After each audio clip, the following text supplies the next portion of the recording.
All right, welcome back, everybody. Happy to be joined this Wednesday on the 49th episode of The Brick Wall by Elie Katz, Deputy Mayor of Teaneck, New Jersey, as well as the President of National Retail Solutions. Thanks for joining me.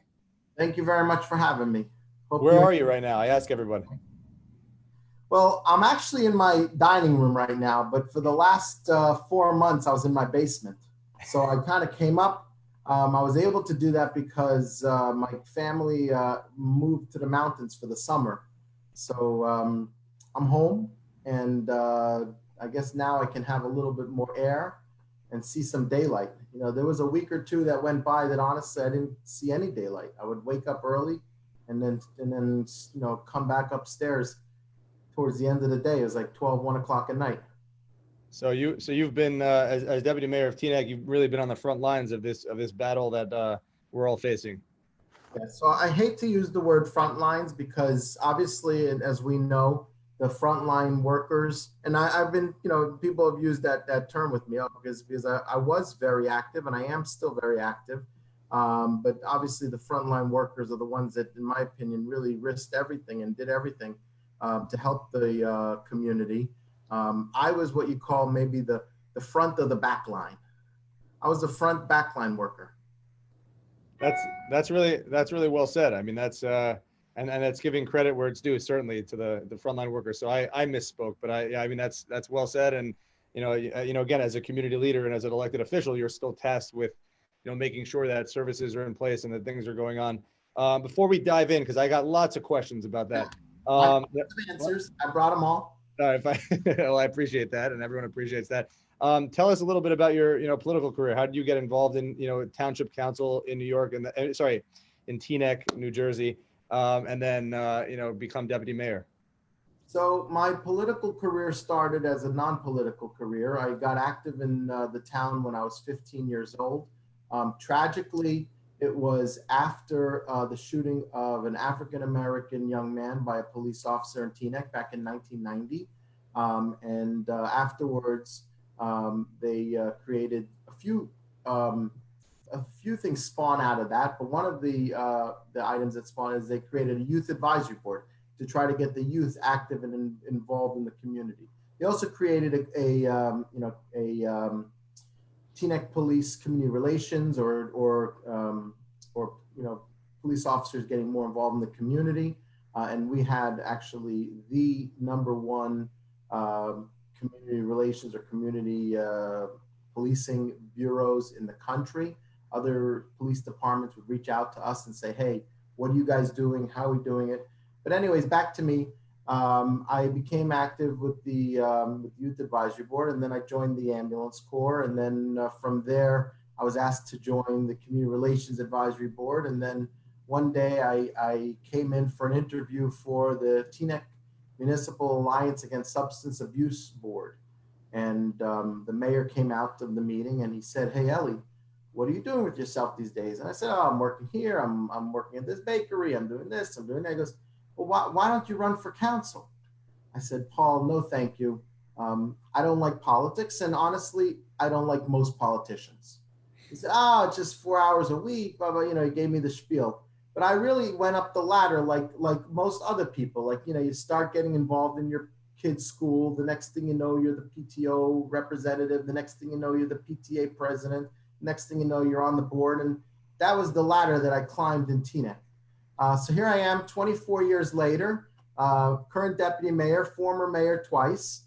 And now I could tell you why I don't like politics and why, honestly, I don't like most politicians. At least now I have a reason. That's a great answer. So is it true? I mean, I have in my notes that you were the youngest mayor ever in Teaneck. I was the youngest mayor, the youngest deputy mayor, and the youngest councilman ever in Teaneck. Wow. Yeah. So how old were you at each one of those accomplishments? 23 for council, just turned 23, 27 for deputy mayor, and 31 for mayor. Yeah, I mean, and you were also the first Orthodox Jew to become mayor of Teaneck as well, right? Yes. That's super impressive and a little bit surprising considering the makeup of the community. We have a very diverse community, and I've worked very hard, and I continue to work very hard for all corners of the community, all communities, all race, religions, colors. I'm there as their representative. I think it clearly came out during this pandemic where I was being, called by many residents from all over. But over the years, I mean, I didn't stay in politics in Teaneck for 20 something years by not being responsive. And that's really what I pride myself on, is making sure that residents have the best quality of life here in Teaneck, that they have the best services, and that their taxes are affordable. Everyone promises lower taxes, stabilized taxes. It's very hard to do because there's so many factions that are involved. What do you want to do? Remove the fire department, which Teaneck is one of 4 towns in Bergen County that have a paid fire department, and an exceptional paid fire department. And there's no better comfort to a merchant or a homeowner when they pick up the phone to call the fire department, that before they even hang up, they hear the sirens. That's very comforting. So, what do you want to do? Not pave the streets? Close the library? I know some people will tell you, yeah, close the library. But you know what? A lot of people, Teaneck has one of the busiest libraries in the entire system. So obviously, we've got an exceptional library and people use it. But it's very hard to do, which is manage to stabilize the taxes and the expenses, especially in New Jersey, where on the municipal side, only 30 something percent goes to municipal. When you get your tax bill on your house, 58% goes to the Board of Education, 11 or 12%, and it changes obviously, but in those goes to the county. And then the remainder 30 something goes to the town to do the police, fire, health, courts, recreation, parks, DPW, everything else in between. I mean, that almost is a thankless job. I mean, people see you out there campaigning, they see you doing this, they see that, but you have to, like when the rubber hits the road, you have to make tough decisions financially, fiscally, and take everyone's opinions into account, but do what's best for the community in your opinion. So that, I mean, that's how in the beginning you wanted to please everybody, and then you find out as a politician that if you're pleasing everybody, you're doing something wrong. And the reality is that I try to vote my conscience. I try to do the best for the entire township of Teaneck, and try to really put myself out there to be as helpful as I can. So on that note, which is a great transition, what's your most proud, 24 years in public service, I come from a family in public service. It's, again, not easy sometimes, and, it looks glorious and glamorous, but, again, you're dealing with tough stuff and hard decisions. Like the food business, it's very glamorous from the customer side of the counter. But when you get to behind the counter, it gets messy. This is very messy. This is a lot of pieces. A lot is hard work. And especially with politicians, they don't have the greatest reputations. And honestly, different people get into politics for different reasons. Some are altruistic. They want to help the community.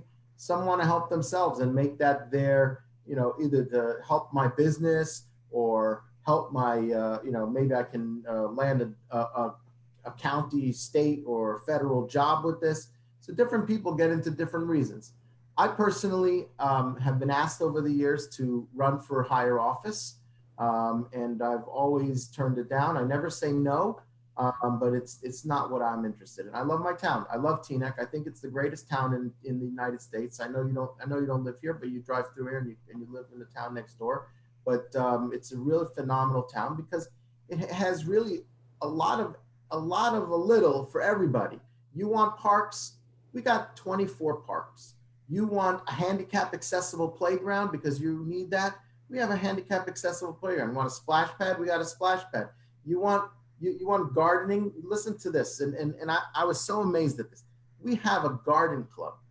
It's a plot of land that has different plots on it where we offer that to the residents to come and plant their stuff.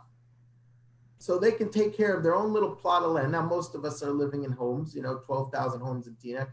So most of us have our own garden, front and back, etc. But it's a nice little touch to be able to do that. You want the arts. We have a cultural arts center here that's run by Puffin. That's an unbelievable. You want nature trails? We've got nature trails. So whatever your flavor, whatever the strokes for different folks, Teaneck has it. And it's 12 minutes away from the George Washington Bridge. So if you are one of those commuters, which nobody is anymore, It's very convenient. We're one of the busiest lines for the New Jersey Transit to go to New York, or at once upon a time we were one of the busiest. Plus we got four amazing business districts, lots of different restaurants, and you can get any type of food.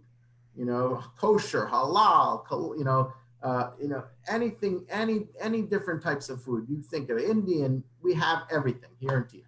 So as mayor, deputy mayor, throughout your 24-year history in politics, what's your most proudest achievement? So it's interesting, I mean, you just listed off a bunch of them, but let's hear. Yeah, let's hear. So there are a bunch of different ones. I guess it depends the categories. First of all, the last 6 years, I was part of the team that brought the municipality a 0%, brought the residents. Everyone's familiar with their tax bills. We delivered a 0% increase. We did not increase the municipal side of the taxes. I explained that was broken up into three pieces of the pie on the municipal side for the last 6 years. That's a great achievement. That saved residents thousands of dollars. We did not remove any services. If anything, we actually added services. We did not, we paved more streets, right? These are the basics. This is what you do in local politics. We talk about streets, leaves, snow. We are one of the pride of, as far as the snow cleaning up, and this goes all over the country, your Facebook. So people may not be able to understand this, but we're these snow days, and we do an unbelievable job of cleaning up. We're the envy of the county of how do we do it. And honestly, I don't know what their magic formula is. They drop some pickle juice, some brines, and then they pick it up with I don't know what the magic formula is, but I praise our DPW for doing such a great job.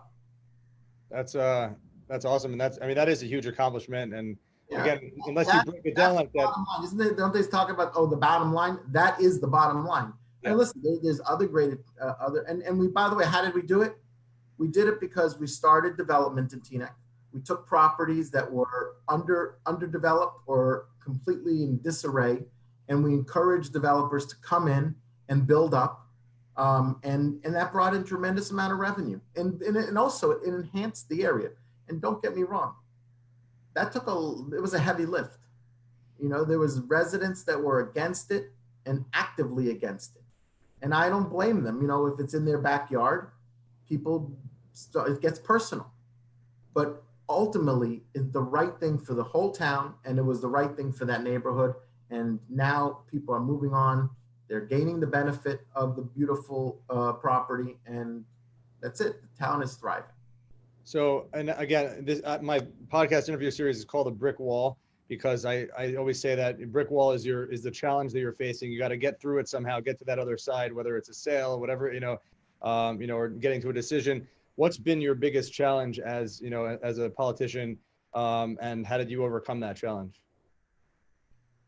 So, I guess the biggest challenge is the communication. Residents communicate in different ways. And now with the different age groups, they communicate in different ways. So that's one of my biggest challenges is, especially during this pandemic period, I went full daily communications. And I'll get into a little bit in a few minutes with what I did. But one of it, the core of it was with this tidbits that I send out. I send out an email blast every day. And this was, every day during the last 5 months. I slowed it down now because, things are opening up and people are getting out there, and, I'm not looking to overwhelm people with information. But I sent them out this tidbits, and it had information with them. But there's some people that are just not paying attention to emails, or they're just not paying attention to phone calls or to mailers, or to, it just goes past them. And now that's very important. Communication, they say it's a cliche, but it's the truth. It's the key to success. It's what builds trust. It's what builds relationships. And it also is what gets buy-in, right? You remember that I'm a public official. I work for all the residents of town.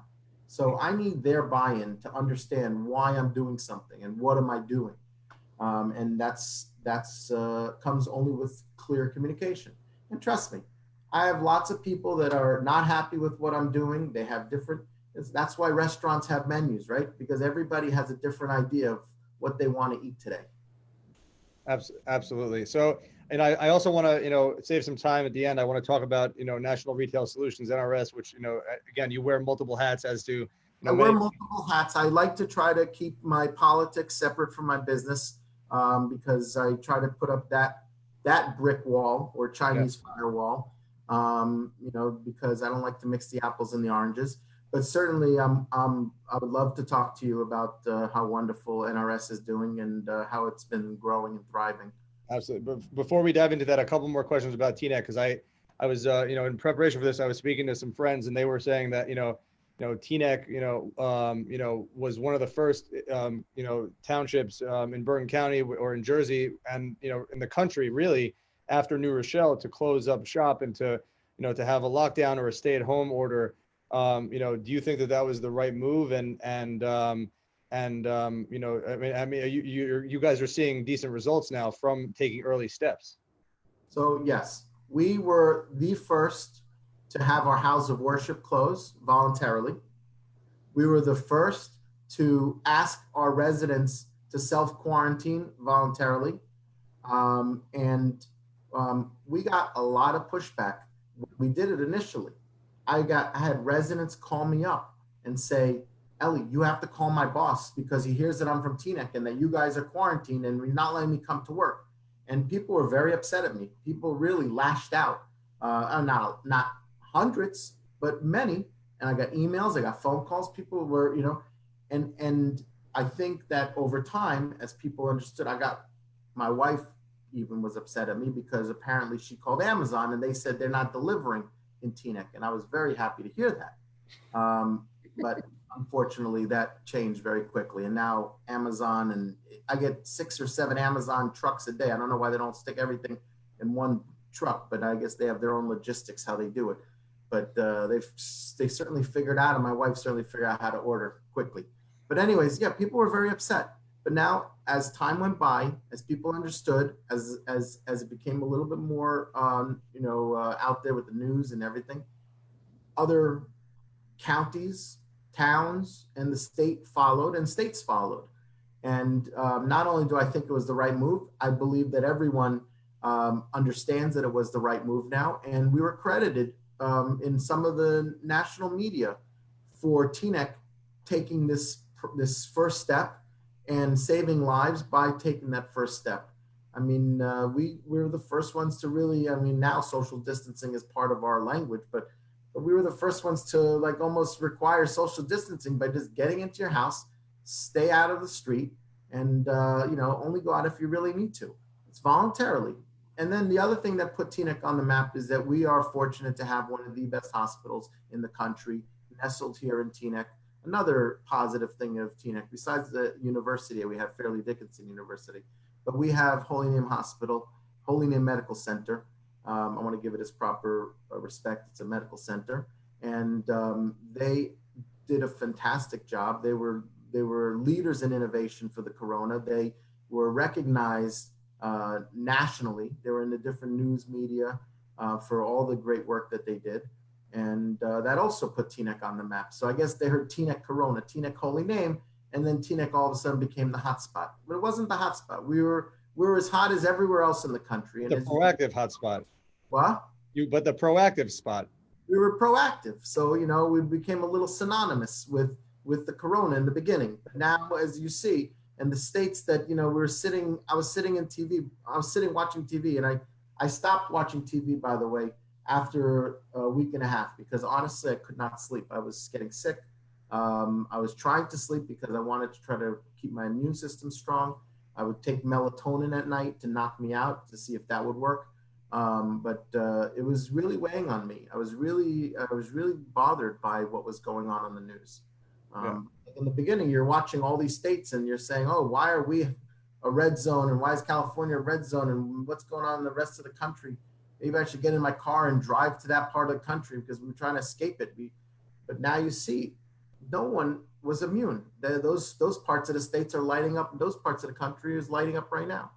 Yeah, I mean, I remember telling my wife and my family up north, because we were living in New Orleans at the time where I'm currently now, saying like, yay, no cases in Louisiana, we're good, which was obviously like we knew it was coming, and we saw it spreading. But I will say that by Teaneck being proactive, there are people around the country that I speak to who didn't know where Teaneck was. They asked me, like, because I'm from Englewood, is that near where you were? I was like, yeah, of course, and I know the leadership there, and obviously it was a wise early decision to make. And, even though there was pushback, I'm sure that you guys had buy-in, once everything else happened. We had buy-in. It took a couple of days, but we had buy-in. And, right now I find that there's two sides to the spectrum. They're the ones that are so hypersensitive. I get complaints. In fact, I even got one person emailed me saying that they saw me on Cedar Lane, which is one of our business districts, with a cluster of people, and I wasn't wearing a mask. And they're so upset. I mean, they might have seen some other handsome person, but I work very hard to wear a mask when I go outside. Now, especially, the governor has required mask wearing when you're not social distancing. You have that side, which people are very hypersensitive about what's going on, and rightfully so. I mean, especially if you're, I hate to say, especially if you are one of the people that could be susceptible, because the reality is now, as time goes by, I'm hearing the stories of the 20-year-olds, the 30-year-olds, the 40-year-olds. A person in Passaic just died 2 days ago, 45 years old. So, but people are concerned. And then you have the people on the right side. Oh, I'm okay. I had it. Living life. I'm over it. I'm fed up with it. I'm tired of it. So it really runs the gamut. But I say to everybody, listen, wear a mask. It's not just for you. It's for your neighbor. And if your neighbor wears a mask, it's for you. The truth be told is, every day the information changes of what's going on here with Corona. Every single day. In the beginning, no wearing a mask. Then you have to wear a mask. Then nobody knows. Now I have antibodies. I'm okay. Now the antibodies don't work. Or antibodies go away. So we're going to get through this. But we want to get through this with you still around and your audience still around. So wear a mask. Be safe. Practice social distancing. You know what? Did anyone even like, the handshake before Corona? I mean, it's so. I like the bro hug. I like the handshake with the hug. But by the way, I'm sorry that they took away the fist bump, that we're going now to elbow. Can't get used to the elbow. But the truth is, maybe the bow is the right way to go. Tell me the heart touch. The heart touch. Yeah. You like getting kissed on both cheeks, or seeing your wife getting kissed on both cheeks by anybody? It's a positive, that part. All right, fine. I definitely take that, and to me that's good leadership, because I agree. I mean, I think we should all be rocking our masks. So I guess I'll ask the next question, listening to you.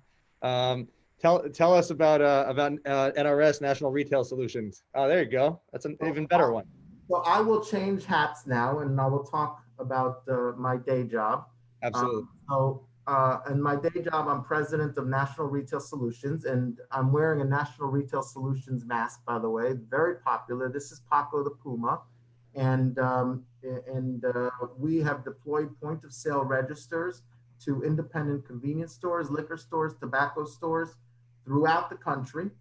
We're doing about 1,000 a quarter. It's been helping these merchants make more money, manage their business properly. And then we now also deployed a credit card processing. Now, the thing about credit card processing is that everybody and their uncle is selling credit card processing. Everybody walks in, promises you that they're going to save you money. The reality is, it's such a horrible business, because every credit card has a different rate, whether it's a mileage card, etc. People that are in the industry for 30, 20 years, they don't even know themselves all the ins and outs of the credit card business. But with that said, so what we did is we came up with a very clean product, 2.49 plus 10 cents plus $10, free equipment. If you don't feel that you're saving money, then cancel. There's no contract, there's no cancellation fee, free equipment. So we really came up with that clean model. You remember when Saturn came out with the car, and this is the price. It's none of this haggling. There's none of this going into the manager's office and who's going to play manager today. You play manager today. I played manager yesterday. Go back. We don't have that. We're not promising you that we're the cheapest, and we're not promising you that we're the most expensive, but we are telling you that we're the cleanest and that this is what you're going to pay. And anyone who comes in and tells you, oh, this is more expensive, every month these credit card companies pop other fees onto their bills. So they hide the rates. They give you a statement fee, a PCI fee. Every month they do that to the merchants. So at a time like now, when everyone's trying to do more with less, and people are not making the money that they used to be making, especially in the retail business, it's important to try to tighten that belt a little bit. So National Retail Solutions has a great credit card processing, and it's not just for retail, it's for anyone. Doctors, you want the dongle, the babysitters that want to charge for credit card, we have that also. Online, we have that also. And people should reach out to us, nrsplus.com, nrsplus.com, or check out our Facebook page, National Retail Solutions, and they can. Which I tagged here. To me, like the most important, and again, I want all your domains and everywhere, anyone can find you. At the end, we'll restate that. But to me, the most fascinating thing about NRS or National Retail Solutions is like you take a bodega or you take a convenience store around the country that used to not have, like, people are used to, you walk into Walgreens, you walk into CVS, you have a customer loyalty program, you type in your phone number. Once in a while I get my $5 off, and yay, good for me. I don't care how many points it is, as long as it benefits me. Bottom line, you talked about it earlier, you're bringing technology where people are jumping from the typewriter to high-tech computer technology that would otherwise be unaffordable to bodegas and convenience stores. Absolutely. And that's the thing. If you go into your local bodega or your independent convenience store or liquor store, tobacco store, a lot of times they have those Casio registers, and they're very happy with the Casio registers, right? Or they have their shoebox, and that they stick the money in, and it's worked well. But what I always tell them is, what? Flip phones have worked great also, but nobody's carrying flip phones around anymore. You need the smartphone. You need to have all the apps. You need to have the different features and the functions and be able to find the local Starbucks. And that's why, that's the thing with our POS. It's now, as a merchant, what inventory you have. Now as a merchant what you sold, who you sold to. We have a couponing program. When was it that you could ever get a coupon in your local independent bodega and convenience store? I can't even get a coupon at 7-Eleven. So now we have a couponing program. We have a merchant and customer facing screen. We have a customer app where they can go and find the local store that has one of our POSs so that they can save money. So yeah, we've given all this technology at a very, very, very reasonable rate. Actually, right now it's $737 if you take our credit card processing, $737 and then $19.95 a month moving forward. Very reasonable rate, and they've been thriving. Merchants have been doing well. Merchants, for the first time, I say all these convenience stores. There's no one way to they're made up of all different types of owners. But the one thing they all have in common is that they're all entrepreneurs. They all took the risk, bought this space, opened the store so that they could try to make a better life for themselves and help their family. And, a lot of them would go into Costco and see Cheerios on sale and buy a whole bunch of Cheerios and bring it back to their convenience store and put it on the shelf. And they would take down the old Cheerios where they bought it last time that expired now. And what did they do? They saved money, but they didn't realize, they saved money by buying in bulk, but they lost money because these other ones expired. And, this added an element of intelligence to their running of their business. And it's been very widely appreciated, very widely accepted, wildly and widely accepted. Just switch the L&D. That's it. So you're saying there was no method to any madness as far as the inventory system and tracking before. So you're bringing intelligence and data to them so that they know, so they're not wasting on that end, especially now when they didn't know what they sold. They don't know what they have. They know by memory. Oh, I've seen when I walked by the aisle, I have some Frank's hot sauce, maybe 1, 2 bottles, maybe 3. I don't remember. How can you remember all the different items that you sold, all the different items that you have? There was no method. Now everything is organized for them. At the end of the day, they get an email to their app, to the merchant app, to their phone. They get an email, actually separate. They have a merchant app, which they can go onto their POS, and then they get an email where they can check their email and see all the items they sold, how much they sold it for, how many items they sold. So it's really, it organizes their business. And when you organize the business, you can do better with your business. And it cuts the cord also. They no longer have to be there all the time to watch, to see what's going on. They can see what's going on from their app, from their merchant app. They could be on the beaches of Dominican Republic, at the DR, the nice, beautiful, long beaches in Punta Cana. And they could sit and they could see what's going on here in a store in Jersey City. You took my question away. I was going to ask you if it cut the cord, because typically they're stuck in the store, and if you have a cash box, you need to know what comes in and out. But if you're getting a digital report wherever you are of what's going on, digital report, they can also change pricing. You know what? I realized that I spent too much money on buying those Cheerios. I'm not going to sell it for $1.10. I'm going to sell it for $1.20. Or you know what? I have too much Cheerios left over. So instead of $1.10, I'm going to change the price from Punta Cana to Jersey City to 90 cents. And I'm going to do it right here. And now is a new price. And now that's how I'm managing my business. And you've also taken this network of, no, sorry, it wasn't a network. You were taking in these independent owners prior and creating a network of them. So you have customer data and you have, knowledge of what people are looking for, across the board. What are the benefits, on the customer side? On the customer side, first of all, the customer now saves money in a place that before they never saved before by having these coupons. The POS has a customer-facing screen, and the customer-facing screen has ads directly to that consumer. And the merchant can put his own ad up as well, but we also have ads from national advertisers, from all over the CPG, the consumer product goods world. And to give you an example, 46 million eyeballs used our POS last month. Wow. 46 million people came in and saw ads. That's a tremendous reach.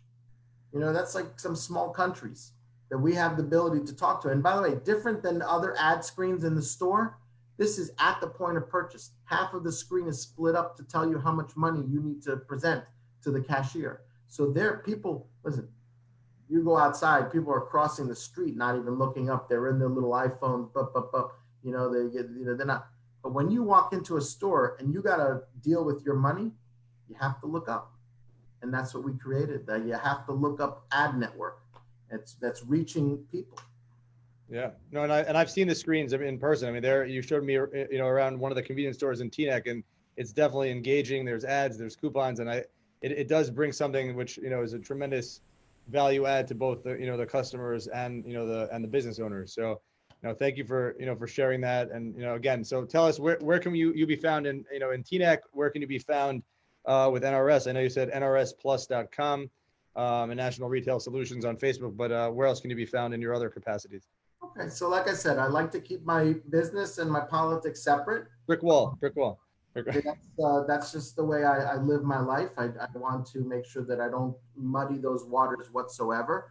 But as far as if there's ever a resident that needs to get in touch with me, my cell phone number is 201-715-5179, 201-715-5179, or you can email me at Katz07666, which is the Teaneck zip code, KATZ07666 @gmail.com. And then with my business, you can go to nrsplus.com if you want to get a POS system, if you want to get credit card processing for your business. All the information is there. And you can call our sales hotline at 833-289-2767. That's 833-289-2767. And I must commend you. I must commend you because I know I've worked for elected officials. I've worked in politics, in my past for a long time. No one gives out their cell phone number and no one gives out their email address. So to have direct access and to be a local, elected official like that, where people can reach out to you. I commend I commend you, to all ends with there. I said that in the beginning, that I believe communication is the key to success. I don't hide from anybody. I don't hide from anything. So if someone has a problem, reach out to me. If I could help them, I can help them. If not, but I will certainly try, especially if they're residents here in Teaneck. I want to be helpful. Well, Deputy Mayor, friend, Elie Katz, thank you so much for joining me. Thank you very much for having me. Thank you for putting this together. I want to tell you, by the way, on a personal note, that you don't realize how valuable this has been. I heard you mention in the beginning that this is 40 something. One of the, I don't know how to explain it other than it was so important for everybody to have some content, especially the local content that you bring during this pandemic to get people through it. People are on edge. People are very nervous. People don't know what's going on. Now time has gone by. Like I said, some people are fed up. Some people have given up. But this content that you provide to people is invaluable and is so helpful to people, to their mental health and to their physical health. So thank you very much. I really appreciate it. Thank you. That's why I didn't take the 12 o'clock spot, because I don't want to compete with lunch with Andrew. But but I appreciate that. It means a lot to me, and I look forward to working together in the future, and wishing you the best. Thank you for doing all you do. Thank you very much. Be safe, you and your family. You too.